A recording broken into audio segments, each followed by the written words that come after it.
Hello friends, कैसे हैं आप सभी। तो आज का हमारा वीडियो सीटेट हिस्ट्री क्लास 7 का चैप्टर 5 रहेगा। पिछली वीडियो में हमने 3rd और 4th चैप्टर कंप्लीट किया था। इसमें हम 5th और 6th चैप्टर कंप्लीट करेंगे और ये वीडियो फास्ट मोड में रहेगा ताकि वीडियो जल्दी से जल्दी ख़त्म हो सकें और आप अपनी तैयारी पर ध्यान दे सकें। और ये सभी आपकी सीटेट में लास्ट रिवीजन के तौर पर भी बहुत हेल्पफुल रहेगा क्योंकि ये सारे हैंडमेड्स नोट हैं, तो इन्हें आप पढ़कर सीटेट बड़े आराम से पास कर सकते हैं। तो चलिए देखते हैं।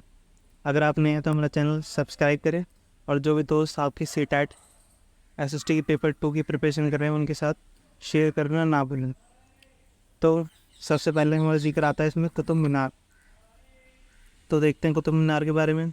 तो 1199 में कुतुबुद्दीन ऐबक ने निर्माण करवाया। यह 5 मंजिल इमारत थी। एक मंजिल का निर्माण कुतुबुद्दीन ऐबक ने कराया, शेष का 1229 में इल्तुतमिश द्वारा कराया गया। तो क्वेश्चन पूछा जाता है कि शेष कुतुब मीनार को किसके द्वारा पूरा किया गया था। तो आंसर रहेगा हमारा इल्तुतमिश। आगे देखते हैं। अब है रानी की बावड़ियाँ। बावड़ी राजस्थान बूंदी। तो ये उन 50 बावड़ियों में सबसे बड़ी थी, मतलब राजस्थान में जितनी 50 बावड़ी थी सबसे बड़ी थी हमारी रानी जी की बावड़ी। इसका निर्माण 1699 ईस्वी में बाई रानी नाथावत द्वारा किया गया। किसके द्वारा? नाम याद रखिएगा, नाथावत द्वारा। अब हमारा टॉपिक इसमें निर्माण कार्य कि निर्माण कार्य में क्या क्या बदलाव है देखते हैं। तो अनुप्रस्थ टोडा निर्माण। तो 7वीं और 10वीं शताब्दी के मध्य है अनुप्रस्थ टोडा निर्माण। इसमें क्या था कि छत, दरवाजे और खिड़कियां अभी 2 ऊर्ध्वाधर खंभों के आर पार एक अनुप्रस्थ शतीर रखकर बनाए जाते थे। तो जैसे क्या कहा जाता है अनुप्रस्थ टोडा निर्माण। और मेहराब के निर्माण में इसका प्रयोग होता था। आई होप आप समझने की कोशिश करेंगे। टाइम बहुत रह गया, अगर मैं आपको इन्हें एक्सप्लेन करके बताऊंगा तो आपका बहुत टाइम वेस्ट हो जाएगा, तो इसलिए जल्दी जल्दी फिनिश करते हैं। अब है कंदरिया महादेव मंदिर। तो 999 में भाई चंदेल राजा धगनदेव द्वारा बनाया गया था।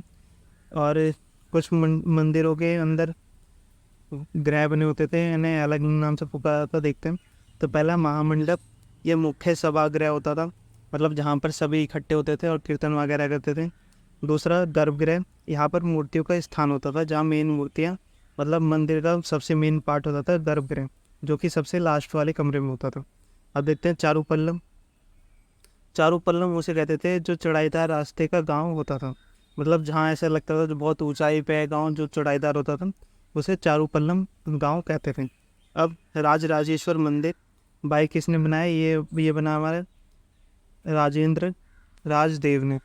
आगे बढ़ते हैं। 12वीं शताब्दी में प्रौद्योगिकी परिवर्तन। अब पढ़ेंगे हम 12वीं शताब्दी में जो जो प्रौद्योगिकी परिवर्तन हुए।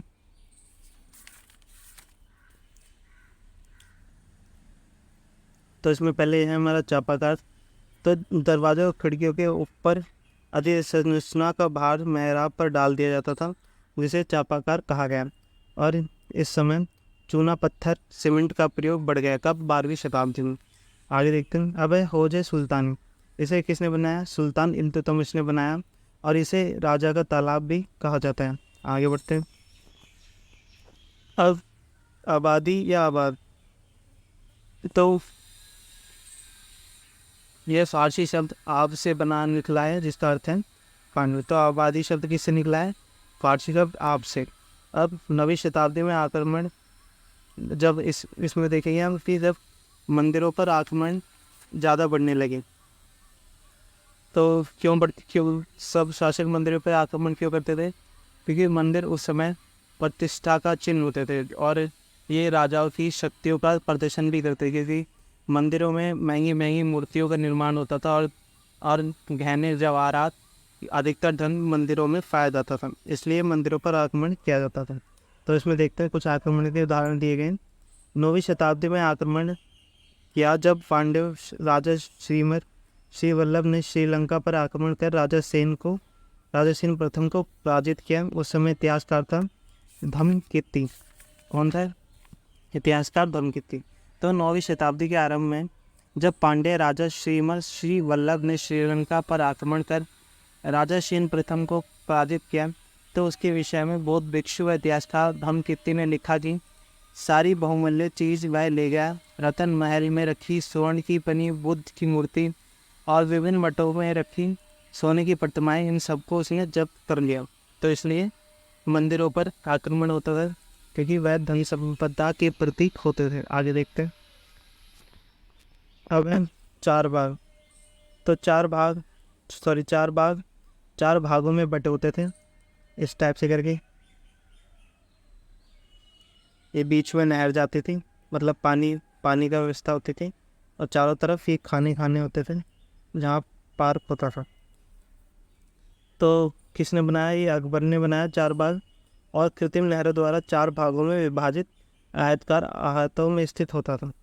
आप देख सकते हैं बिल्कुल पॉइंट टू पॉइंट लिखे हुए नोट्स हमारे, जो आपके सेटेट में रिवीजन के लिए बहुत इंपॉर्टेंट रहेंगे।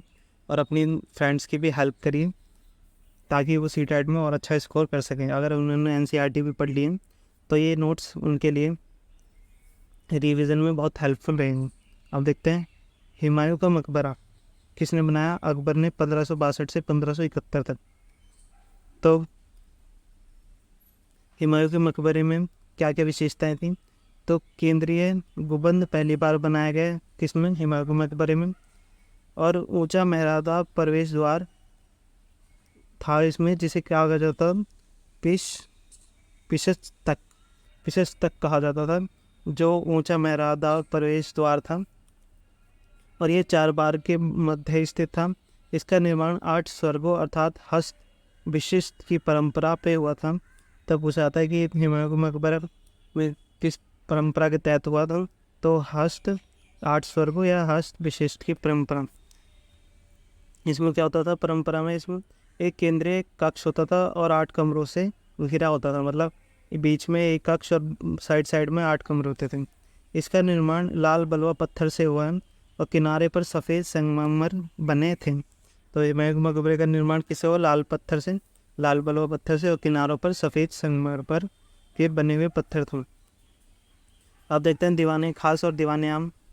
तो दीवाने आम कहाँ है? दिल्ली में बाई शाहजहाँ, और दीवाने खास कहाँ है? आगरा में। तो आम जनता से बात करने के लिए इसका निर्माण हुआ था दीवाने आम का, और इसी में मयूर सिंहासन या तख्ते ताउस रखा गया था। और दीवाने खास व्यक्तिगत सभा है। तो आप इनका डिफरेंस याद रखिएगा और बार बार वीडियोस को देखिए ताकि आपको याद हो सके। अब चिहिल सुतुल। तो ये दीवाने खास और दीवाने आम में एक विशाल आंगन में स्थित था। तो उसे चिहिल सुतुन कहते थे। शाहजहाँ द्वारा बनाया गया था, और दरबार में अथवा 40 खंभों के एक सभा भवन था। तो जहाँ 40 जिस सभा के लिए 40 खंभे लगे रहते थे, अर्थात जिस भवन में 40 खंभे लगे रहते थे, उसे चिहिल सुल्तान कहा जाता था। अब देखते हैं किबला। शाहजहाँ के सभा भवन का सिंहासन जिस मंच पर रखा था उसे किबला, और इसके ब्रैकेट में लिखा है नमाज के दौरान मुसलमानों के सामने की दिशा। तो इस किबला से दो अर्थ निकलते हैं, एक तो शाहजहाँ के जहाँ सिंहासन रखा था वह स्थान, और दूसरा जहाँ पर मुसलमान जिस तरफ मुख करके अपनी नमाज पढ़ते हैं उसे किबला कहा जाता है। आगे देखते हैं पितरा दुर्ग। अब उत्कीर्ण संगमरमर अथवा बलुआ पत्थर पर रंगीन ठोस पत्थरों का दबाकर बनाए गए सुंदर अलंकृत नमूने। तो पितरा दुर्ग की क्या विशेषता होती थी कि उत्कीर्ण संगमरमर बलुआ पत्थर से बनाए जाते थे, रंगीन और ठोस पत्थरों को दबाकर सुंदर तरीके से बनाया जाता था। अब ताजमहल देखते हैं। यह नदी तट बाग की योजना पर है। कौन सी योजना? नदी तट बाग पर, क्योंकि ये पहले नदी के सहारे था। बाय शाहजहाँ 1943 में पूरा हुआ। संगमरमर का मकबरा नदी तट के एक चबूतरे पर है। बाग इसके दक्षिण में बनाया गया। तो देखते हैं संगमरमर का मकबरा नदी तट के एक चबूतरे पर, बाग इसके दक्षिण में बनाया गया। कहाँ? ताजमहल के दक्षिण में बाग बनाया। अब देखते हैं गौतिक। ये एक शैली फ्रांस में पनपी है, चर्चों के निर्माण में दिखाई गई। तो जो फ्रांस में चर्च बने वह गोथिक शैली के अनुसार बने। आगे देखते हैं तो हमारा चैप्टर 5 ख़त्म होता है। अब हम चैप्टर 6 देखते हैं। अब इसमें है चोल साम्राज्य पहला। इसमें देखेंगे नगर, व्यापारी और शिल्पजन। तो तमिलनाडु राजधानी थी किसकी? चोल राज्य की, जो तंजावुर में है, और यह कावेरी नदी के पास है। फिर इसमें कुछ मंदिर, राजेश्वर मंदिर किसने बनाया? राजा राजराज चोल द्वारा, ये पूछा जाता है। वास्तुकार था कुंजर मल्लन, और लुप्त मोम की तकनीक चोलकान कांस्य द्वारा, कांस्य मूर्ति मतलब चोलकालीन जो कांस्य मूर्ति बनाई जाती थी वो लुप्त मोम तकनीक के द्वारा बनाई जाती थी, ये भी इम्पोर्टेंट है। अब देखते हैं मंदिर नगर। तो कुछ मंदिरों के उदाहरण दिए गए हैं इसमें, तो देखते हैं। बेलन स्वामी का मंदिर मध्य प्रदेश, सोमनाथ का गुजरात, तिरुपति आंध्र प्रदेश, तिरुवन्नमलाई तमिलनाडु और वृंदावन यूपी। तो ये कुछ मंदिरों के उदाहरण दिए गए हैं इसमें चैप्टर 6 में। और कुछ इम्पोर्टेंट इन्फॉर्मेशन देखते हैं। अजमेर अर्थात राजस्थान 12वीं शताब्दी में चौहानों की राजधानी बना, वह आगे चलकर वह मुगलों के सूबों का मुख्यालय बना।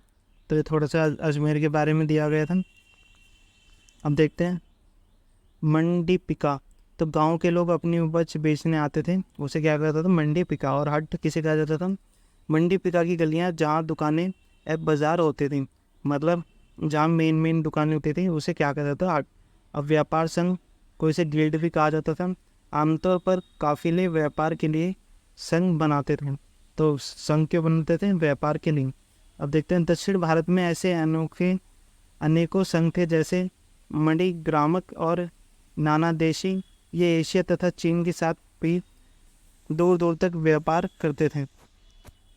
तो संघ किस लिए बनाते थे? व्यापार करने के लिए। आगे बढ़ते हैं, ये रिपीट हो गया हमारा।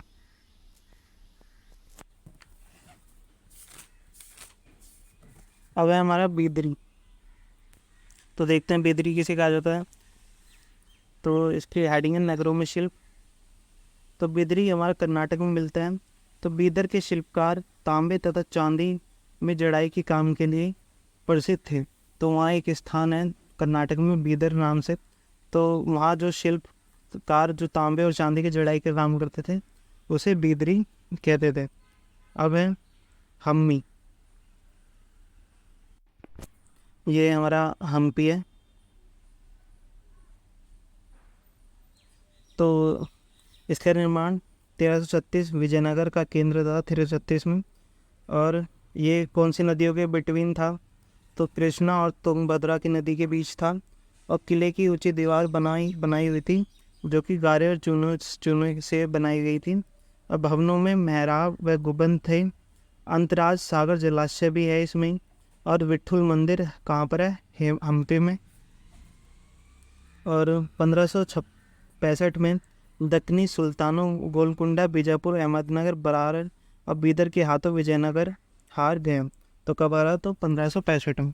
आप देख सकते हैं हमने कितना बड़ा चैप्टर कुछ ही पेजों में समेट दिया है। तो आप इसे रिवीजन के तौर पर भी अपने काम ला सकते हैं। आगे देखते हैं। अब है सूरत। तो सूरत के बारे में पढ़ते हैं। यह पश्चिम का प्रवेश द्वार था। यहाँ से ओरमुंज की खाड़ी से पश्चिम एशिया के साथ व्यापार करने के लिए मुख्य द्वार था। सेकंड, अब देखते हैं गुजरात में पश्चिम व्यापार का वाणिज्य केंद्र था। और देखते हैं इसे मक्का का प्रस्थान द्वार भी कहते थे। किसे? सूरत को। सूरत के वस्त्र अपने सुनहरी गोटा किनारियों के लिए प्रसिद्ध थे। वह पश्चिम एशिया, अफ्रीका और यूरोप के बाज़ारों में उपलब्ध थे। मतलब सूरत के देखो कपड़े कितने बिकते थे, ये एशिया, अफ्रीका और यूरोप के बाज़ारों में भी बेचे जाते थे। अब हमारा एक वर्ड है हुंडी। वेचान हुंडी किसे कहते हैं? तो यह एक ऐसा दस्तावेज जिसमें एक व्यक्ति द्वारा जमा कराई गई रकम हो और इसे दिखाकर कहीं और से पैसे ले सकते थे। सूरत में जारी हुंडी मिस्र में काहिरा, इराक में बसरा और बेल्जियम में एंटीवर्प में चलती थी। तो ये एक तरह की एक दस्तावेज होता था, जैसे हमें कहीं सामान बेच दिया और उस पर पैसे नहीं है तो वो केवल पर्ची दे देता था और वह पर्ची हम कहीं और दिखाते थे तो वहाँ से हमें पैसे मिल जाते थे। तो क्या क्या कहलाता था, ये हुंडी का कहलाता था। और सूरत में जारी की गई हुंडी बहुत दूर दूर तक वैलिड थी, जैसे मिस्र में काहिरा और इराक में बसरा और बेल्जियम के एंटीवर्प के बाज़ारों में सूरत की हुंडी को मान्यता प्राप्त थी।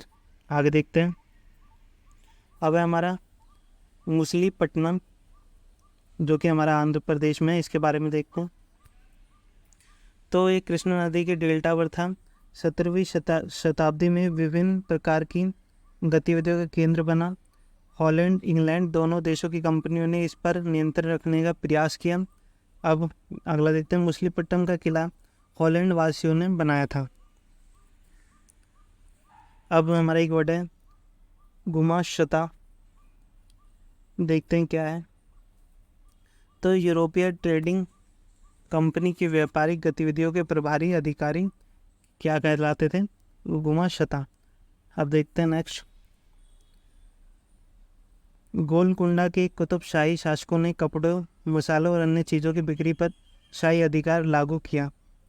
ये हमारे कुछ पॉइंट हैं जो कि मुसलीपट्टनम के बारे में दिए गए हैं कि गोलकुंडा के कुतुबशाही शासकों ने कपड़े, मसालों और अन्य चीज़ों की बिक्री पर शाही अधिकार लागू किया, जिससे कि वहाँ का व्यापार पूरी तरह से ईस्ट इंडिया कंपनी के हाथों में ना जाए।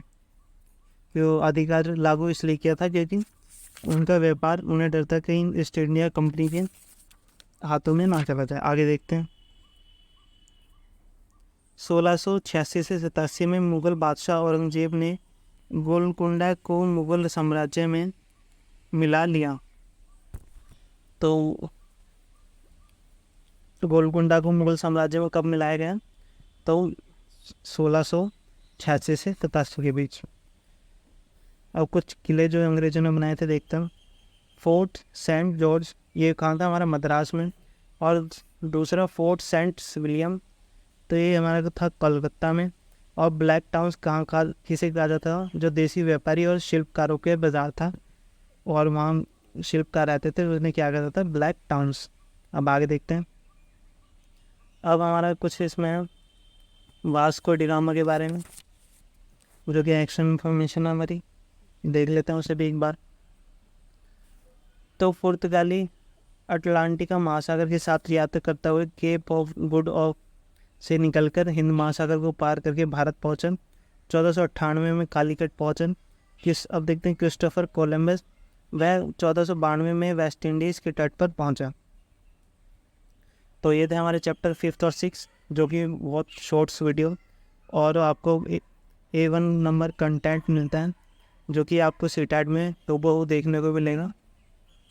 आई होप आपको हमारी वीडियो अच्छी लगी होगी, और प्लीज़ फीडबैक ज़रूर दें और ज़्यादा से ज़्यादा शेयर करें, ताकि हम अच्छे से अच्छा और कंटेंट आपको प्रोवाइड कर सकें।